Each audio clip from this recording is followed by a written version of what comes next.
Hi guys, it's Mark Zicree, Mr. Sci-Fi, also known as Mark Zicree of Space Command, and today we are going to talk about one of my favorite books of science fiction.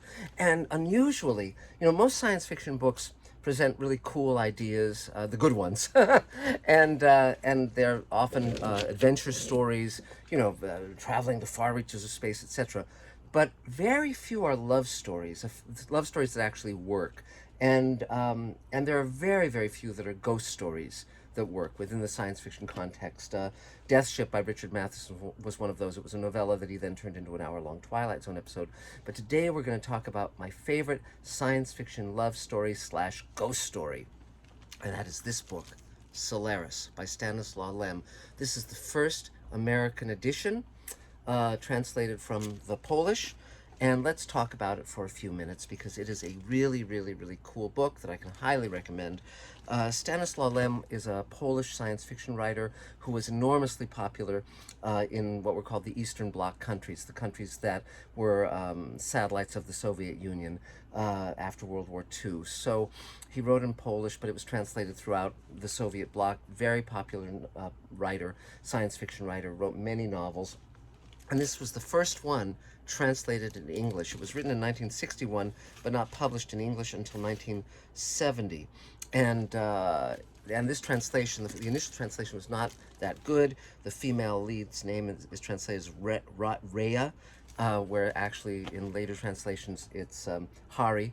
And I recommend a more recent translation that's more accurate, because this was actually translated from a French edition, so it went from Polish to French to English, and you can imagine what that did to it. But there are editions now that are much more accurate, and both in audio and in downloadable and hard copy and all that stuff. So let's talk about the book for a moment.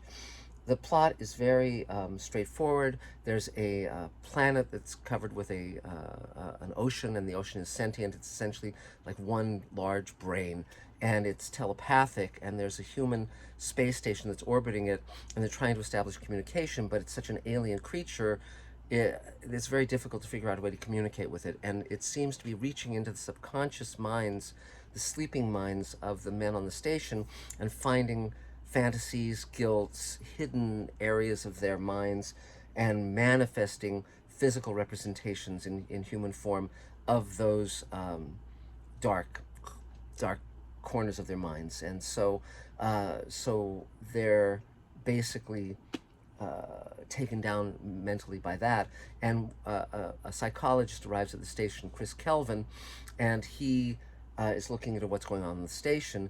But he carries a deep guilt because his 19-year-old wife, Hari, killed herself after they had an argument and he left. And she had threatened suicide. He didn't believe her, but when he came back later, she had killed herself. And for 10 years, he's carried this guilt, been basically closed off from his emotions, and the alien entity of the station, of the ocean on the planet, manifests her.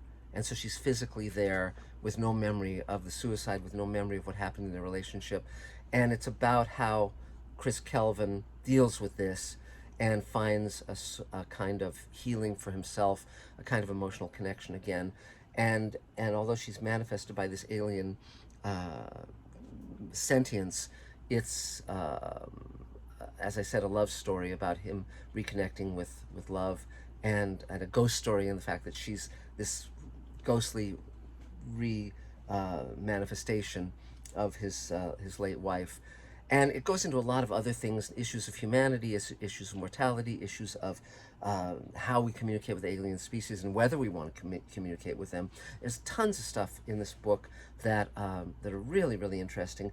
And I find this much more accessible than Lem's other works, which tend to be more satirical, this is the one that seems to have the most heart, and the relationship is written very beautifully and really well, and it's told first person from Chris Kelvin's viewpoint, and it's been made into film and TV versions over the years. There's a Russian version, TV version, that's really not bad at all. You can find it on the internet, on YouTube if you search it out, or I may even have a link here.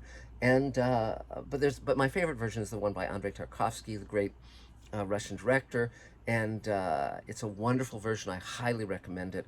It's in Russian, and even though Stanislaw Lem didn't like it, he felt it departed too much from his book. But I think it actually got to the core, the heart of his novel.